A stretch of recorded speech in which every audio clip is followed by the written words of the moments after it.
how concerning is it to you that even in an independent report 10 years ago, there was already warnings from the current government and nothing was done? Like, what pressure has that put your members on? A long time ago, when Canada Post was privatized during the Mulroney days, from my understanding, we have citizens that are looking for service.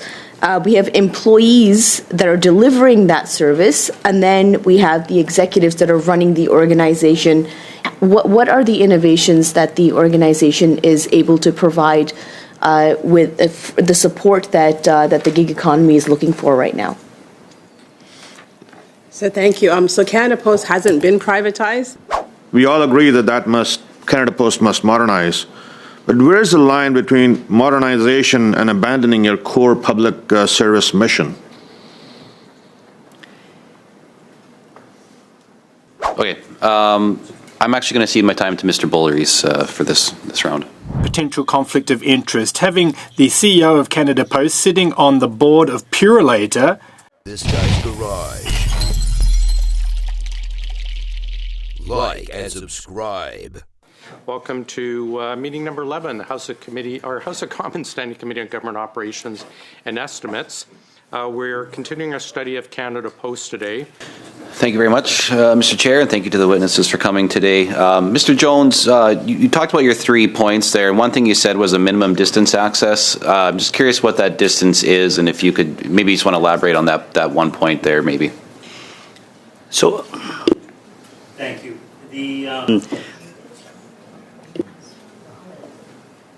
There you go. Is it coming through? Yeah. Oh, don't touch it. Okay, thank you. Appreciate it. I know picking an arbitrary number would be difficult, and the importance that we were placing on is the communication from the community. So, for example, if Canada Post was to consider going to a reduced delivery mode per week for a community that is isolated and remote, for, let's say they went to a Monday and a Wednesday type delivery instead of 5 days a week, if residents were expecting medication on Wednesday but inclement weather blew in, what would be the contingency plan for, would it be a next day delivery, or would they have to wait until Monday to see if the weather cleared for that? So we would be interested in having the communities be able to weigh in on their unique situations. Just kind of for some more clarity, what is your definition for rural that you guys follow and abide by? There isn't a clear definition that's been put forward on all fronts when it comes to rural. And this is where, again, the uniqueness that comes in with the communities. For example, the one example that I alluded to is they can be reached by air, but also by a road that's dependent on weather that allows it to be permissible. Some things that we've covered even with our collective agreement is the distances, 50-kilometer radius, for example. And maybe Allison wants to touch on that. So the difficulty with, I understand your question. You're saying, okay, so you need a minimum service standard. The difficulty with finding that is CPA offices are very remote, a lot of them, and they're each individual. So we can have 2 offices that are 30 kilometers from each other, but if they're both fly-in, they might as well be 300 kilometers from each other. That 30 kilometers of bush is not passable, or it's only passable for a certain number of months a year, versus 2 offices that are 30 kilometers apart on a 400-level highway would be different. So I think part of what CPA's approach is the minimum service standard. Part of it is there isn't a number. We can't come in here and say to you it's X kilometers, you need a post office every X kilometers. Each region will have to be looked at a little bit and figure out what's realistic, as it will vary from region to region, if that makes sense. Yeah, for sure, and I think part of it goes to population numbers as well, too, right? I mean, I think you've described very well what would probably fall more into a remote community situation. I represent a large part of rural Saskatchewan, so I've got over 130 communities, which means I probably have close to over 100 post office buildings, right? But in some of the larger urban centers, they might still be considered rural, even if they're not. So again, I'm kind of just trying to get that sense from you guys as to what rural truly means. If there is actually a population number that might be attached to a size of a community, or how far it is from a large urban, things like that. So that we've talked about that too internally. The difficulty is because it could be size of office. Are our bigger offices more likely to be urban? It could be size of community. But there's a really interesting community out of BC called Bella Coola that's actually one of our bigger offices, and it's a bigger center, but you can only access it by one highway. And it's very far from anything else. So I think that's what we're sort of pushing, is the idea that unfortunately of the 3,000 offices in CPAA, almost all of them are rural. And unfortunately, we're going to have to look at them a little bit piece by piece, because Bella Coola, which is what we call a 6B office, which is one of our biggest offices, you would think, oh, it's big, it must be somewhere close to an urban center, but it's not. So there isn't really... I'm genuinely not trying to be difficult. I just don't, there's no easy answer. I think, and that's the point we're making. There is no easy answer to it's the bigger offices, or it's the ones that are within 20 kilometers of each other, or each sort of grouping in each area really has to be looked at. Like your 130 communities, right? They each will have a different story to tell. For sure. And then in 2016, the Minister of Public Service and Procurement launched an independent review of Canada Post. And in that report, it definitely paints a picture that I would say there are some warning signs that were put up about the direction and what the future of Canada Post would look like. But yet, from 2016 onward, really nothing was done. How concerning is it to you that even in an independent report 10 years ago, there was already warnings from the current government, and nothing was done? Like, what pressure has that put your members on? By not, but again, when the map was put ahead of them as the changes that maybe needed to be done, but at least just the warning sign was there, and nothing was done. Like, how damaging was that for your members? I'm sorry, but there's no time left for an answer. Perhaps next round. We'll go to Ms. Khalid. Welcome back. So, in a long time ago, when Canada Post was privatized during the Mulroney days, and has now become an institution that deals with three main stakeholders, to be honest. From my understanding, we have citizens that are looking for service, we have employees that are delivering that service, and then we have the executives that are running the organization in somewhat of a business model that has not made any profit since 2017. So there's, I think, a number of different aspects that I'd like to explore a little bit in that framework. So I'll start with Ms. Simpson. Ms. Simpson, in today's gig economy, how are employees for Canada Post being dealt with? What are the innovations that the organization is able to provide with the support that the gig economy is looking for right now? So thank you. So Canada Post hasn't been privatized, and this is where we make sure we don't have a pathway to privatization during this committee meetings right here. So for us, we don't want a gigified economy at Canada Post. We need to ensure that workers are lifted up, and the next generation of workers also have a good, sustainable job. For us, Canada Post has an opportunity to be a role model for other companies, and to ensure that good jobs stay within the community, good public service jobs as well, and to grow and sustain Canada Post to deliver beyond just letter mail, but also do parcels, expand services with postal banking. We saw the gentleman before who was having internet problems. Part of our campaign is around improving the internet problems as well. And we talked about community hubs. I've had the privilege to go to Yellowknife, where I was across the street from Sorry, my apologies. I want to talk specifically about the new generation of workers that Canada Post is hiring, and what are the labor laws and the innovations around the workforce specifically, if you can please help us answer that. So I think Canada Post this round wants to go to weekend part-time workers, and we don't support that. For us, they have the ability to do the weekend delivery model with full-time employees. Bringing new employees will be a burden cost to Canada Post, and will give instability to new young workers when they come with only like a 1 day or 2 day workforce. And they want the workers to stay the entire day, not guaranteeing them to actually have work. So therefore, you have no ability to have work-life balance, and also to A lot of folks have to do 2 and 3 gig jobs, and nobody should have to be doing that in Canada right now. Canada Post has the ability to have good unionized jobs for these workers. When I began at Canada Post, it was a way for me to raise a family, to pay my rent. I've been able to visit workers in Windsor, Ontario, and one gentleman, he's telling me that he's going to the food bank on a regular basis now, and also some are living in their cars, and one gentleman in the Atlantic region is actually living in a tent in the forest, because these gigafied jobs are not what Canada Post should be replicating. We should be replicating good full-time jobs. Thank you. Mr. Jones, do you have any comments on what Ms. Simpson has said?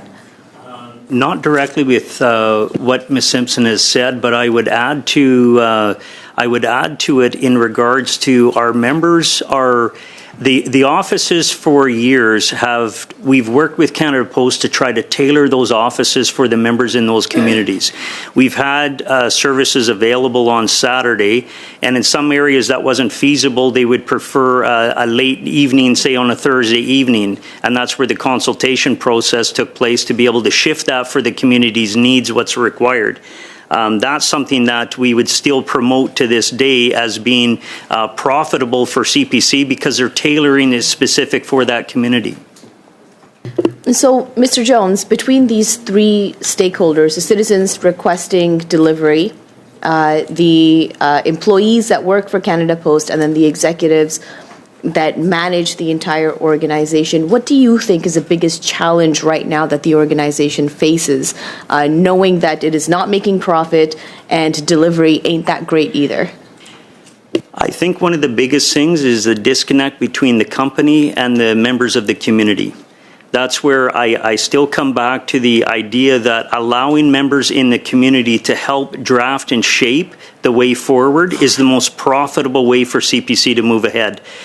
They could tailor services that would be that they could expand in that area. For example, some of the financial services that could be looked at, some of the adding broadband into a community that is suffering in that regards. There's ways that CPC could leverage just the makeup of that community itself. So,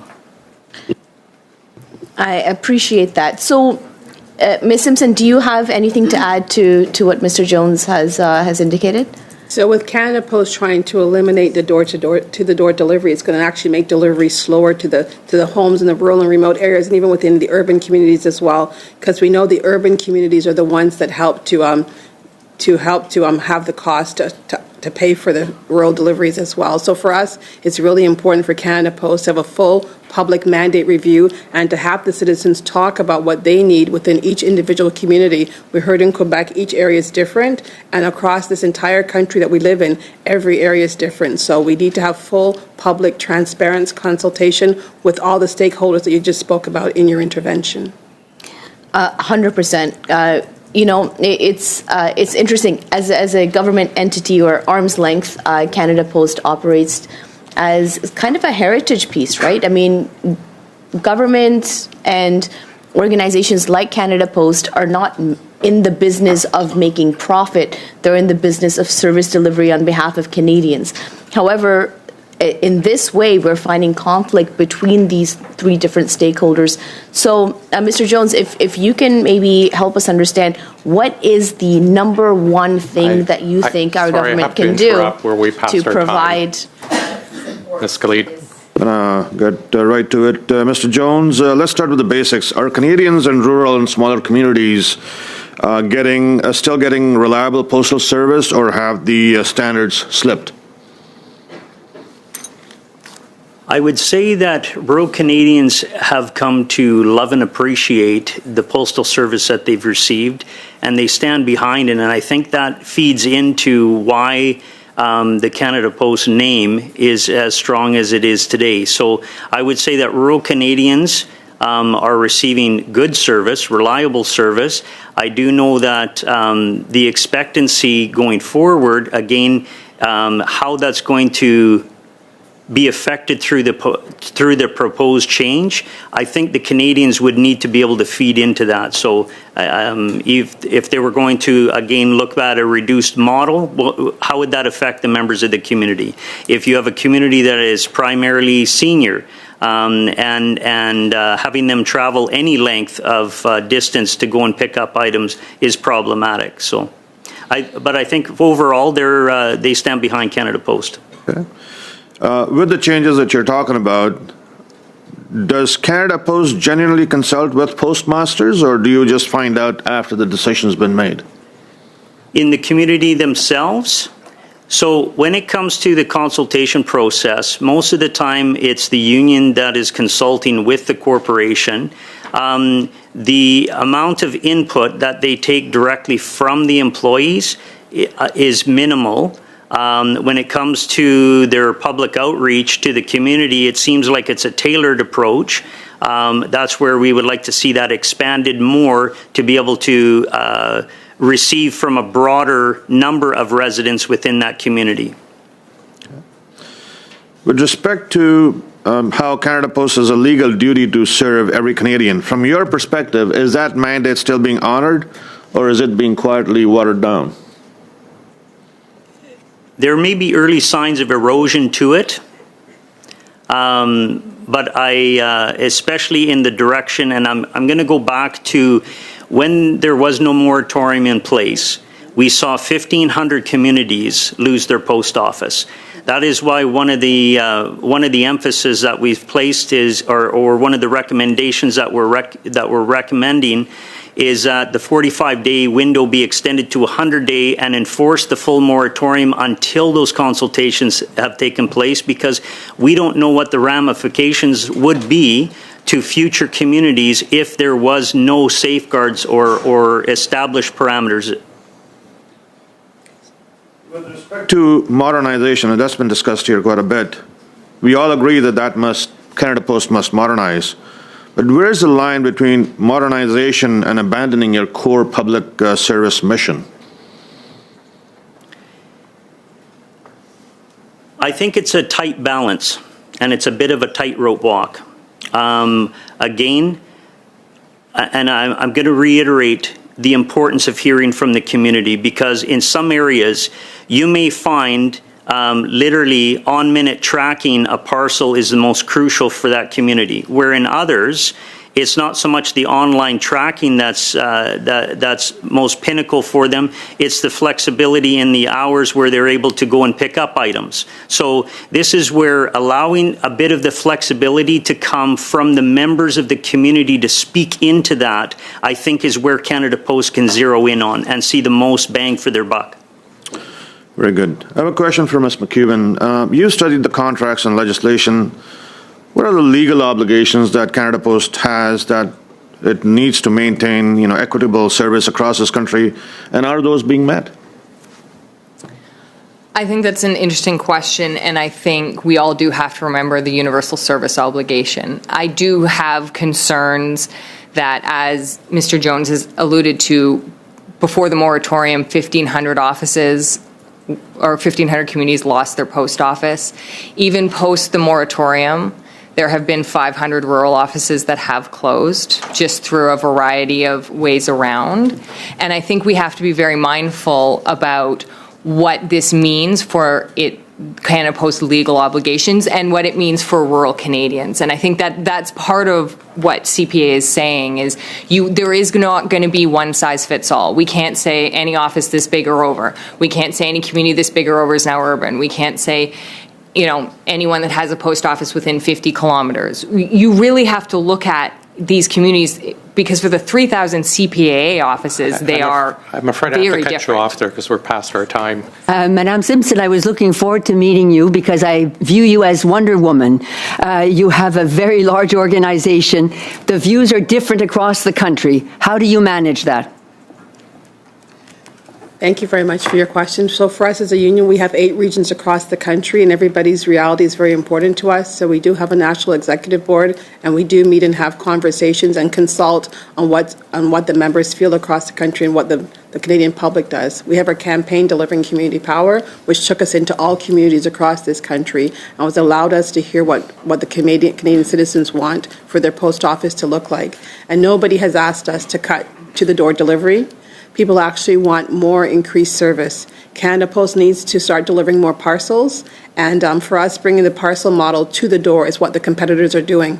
By eliminating door-to-door delivery and going to community mailboxes, you're taking away your competitive advantage and therefore pushing away profits which Canada Post could actually have. Just a quick word, Purolator is owned by whom?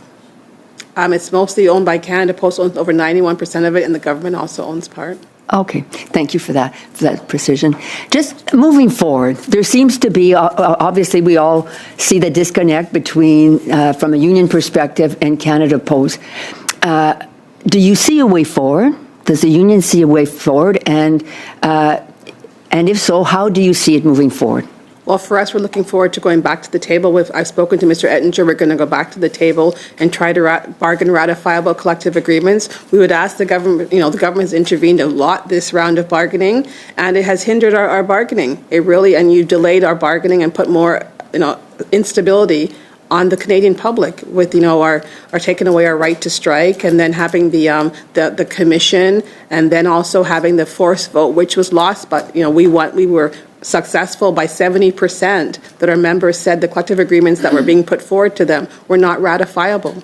So for us to work together, to come back to the table, to have ratifiable collective agreements, and to also have true consultation with the Canadian public and how they see their public post office going forward, and bringing back good services and expanding services at Canada Post is how I see the union and Canada Post working together and having true consultation, not just, and then also bringing in revenue right now for the company as well.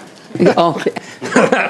Thanks very much. Mr. Patsworth for 5, and then we'll finish with Ms. Khalid with 5. I'm actually going to cede my time to Mr. Bulleries for this round. Yes, thank you very much, Mr. Chair. And thanks to my colleague for ceding this in very important speaking time. Thanks to our guests and the union reps. I'd like to continue along the same lines, the potential conflict of interest. Having the CEO of Canada Post sitting on the board of Purolator when there's a drop in Canada Post's market share in parcels, which is the most profitable, and Purolator's market share is going up. Well, isn't that potential conflict of interest? Doesn't that tell us that Canada Post is losing money voluntarily?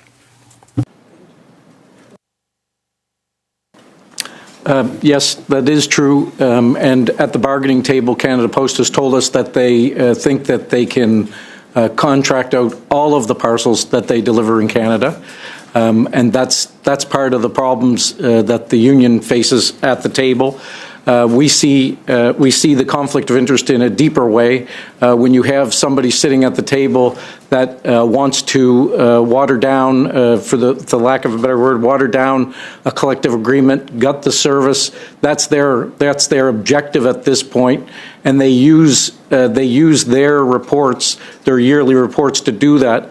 And it's very easy for any company to show that they've overspent. And while we're sitting here today, parking lots are being paved at post offices and things like that. They say they're losing $10 million a day, but they're spending more than they're bringing in. And that's not good for any business. It's not good for a public service. And the union has given ideas, and Ms. Simpson said in her opening, $376 million were added to the revenue in the first 2 quarters because Parliament approved the raise in postage on January the 13th this year. And if you extrapolate that over the year, it's somewhere around $1 billion that Canada Post would have had in new revenue had there been collective agreements signed and stability brought back to the post office. Donc, ce que vous nous dites. So, what you're telling us right now, sir, is that the picture that was painted by the minister who testified last week is in fact out of whack with reality, and he has swallowed the Kool-Aid in terms of what Canada Post has told him or tried to tell him. The post office has not been genuine with parliamentarians, with the government. Everything is shaded. It started off that they were losing, they went from 62% to 29% of the e-commerce market, and now they've changed their narrative to they've lost all of their parcel market. it's ever changing, and if people don't pay attention, they will make it so we lose this service when it could be profitable as it stands. Merci, c'est une information importante. Thank you. That's crucial information. The Liberal government announced the end of home delivery. So we're talking about direct service cutbacks affecting the population for 4 million Quebecers and Canadians. But that also means job losses, good unionised jobs. The minister said that this will occur by way of attrition, but we know, if you read between the lines, well, a young person that doesn't have access to jobs at Canada Post. Under your assessment, the end of home delivery will amount to the loss of how many good unionised jobs, please? Thousands of good unionized jobs will be lost with this plan, which the government wants to put forward. And for us, they've made $376 million in the first 2 quarters, and they have the ability to bring back the parcels and to grow the business. There's no need at this time for Canada Post to look at cutting any services. We need to have the full public mandate review so we can actually hear what's needed by Canadians and have actual accurate information provided so we can all assess. We haven't heard the numbers of what they're bringing in. We've only heard what they've lost, the narrative of $10 million a day. But how much are they actually bringing in? Because at the IIC Commission, Mr. Kaplan's report follows what Mr. Ettinger said. They were going to make $80 million a year with the stamp increase this year. We saw them make $376 million in the first 2 quarters. So that's almost 4 times off of what he actually projected it to be. A lot of us have talked about how we want to see Canada Post continue to be an ongoing concern, not only for us, but for our kids and our grandkids. Obviously, the mail business has changed. We've seen it globally. This isn't a Canadian issue. It's a global change. Mail delivery for Canada Post, obviously, over the last few years, we've seen a decrease from 5 billion pieces of mail down to 2 billion.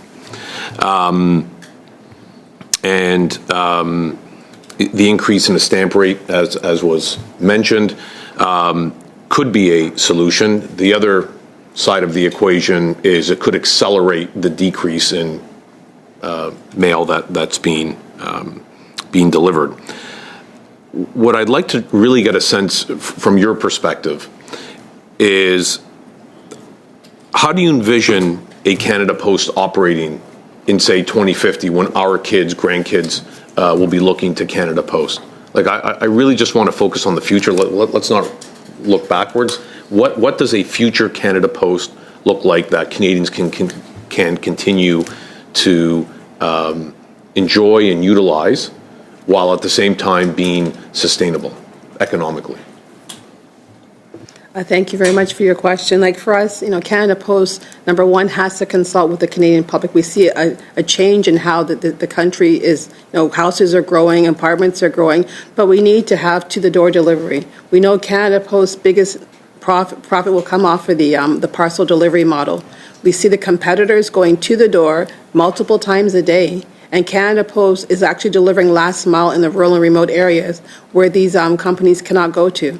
So for me, the vision of it's a public post office that's inclusive of all Canadians and that meets its service mandate to serve all Canadians no matter where they live, and not to be cutting back. And we know there's an aging population happening right now. And to have a community mailboxes at these homes, it's going to increase the number of people who are going to not have access to their own homes and live independently. Since Canada Post implemented the community mailboxes and the disability program to get accommodations, only 17,000 households have been approved for this service. And for us, that's not enough. And you need to consult, because we heard the people talking in regards to during the different, for us, you need to negotiate collective agreements as well that are ratifiable, because we heard, this is very important for these rural and remote areas, and municipalities also to have delivery to their newspapers as well. Unfortunately, Canada Post didn't consult with us when they changed the classification of the newspapers that were happening. So for me, It's a public post office that serves Canadians no matter where they are, that's inclusive and that talks and doesn't provide a gigafied workplace. We know weekend work is very important, but weekend work has to be with a livable wage where people can actually support themselves and feed their families. To see postal workers having to go to food banks or anybody going to a food bank is not acceptable. You know in Toronto what the rent looks like right now. People cannot afford. We hear Canada Post say they're unable to retain workers. So they need to improve the wages and also to talk to Canadians and make sure they expand the public post office. Right now they're working with Coho Bank to do banking. We see many banks are leaving communities right now. We saw many leave during COVID. I know in the Atlantic provinces, some people have to take 2 days to go to a bank. We have the service to also offer Service Ontario services at our front counters, as Dwayne mentioned earlier on. We used to do passport services. We used to induct student loan processing as well. So Canada Post has the ability, being the only federal building sometimes in some communities, to offer services beyond mail delivery and to expand these services, but also to expand and make sure that they go to the door to all customers who need it. 30 seconds. Very, very quickly. So do you see a world in which Canada Post can partner with private sector entities to diversify revenue sources? They have that ability through consultation with the union as well. We can work together to see how that can happen. And for us, that's what needs to be happening. Ratifiable collective agreements to bring stability, but also true consultation, not telling us after things have been implemented. Thank you very much. Mr. Caspero. Witnesses, thanks for joining us again for OGGO. We appreciate all the feedback again. If you have anything in writing that you weren't able to get to today, we would welcome any submission. With that, colleagues, we are adjourned. We'll see you Thursday.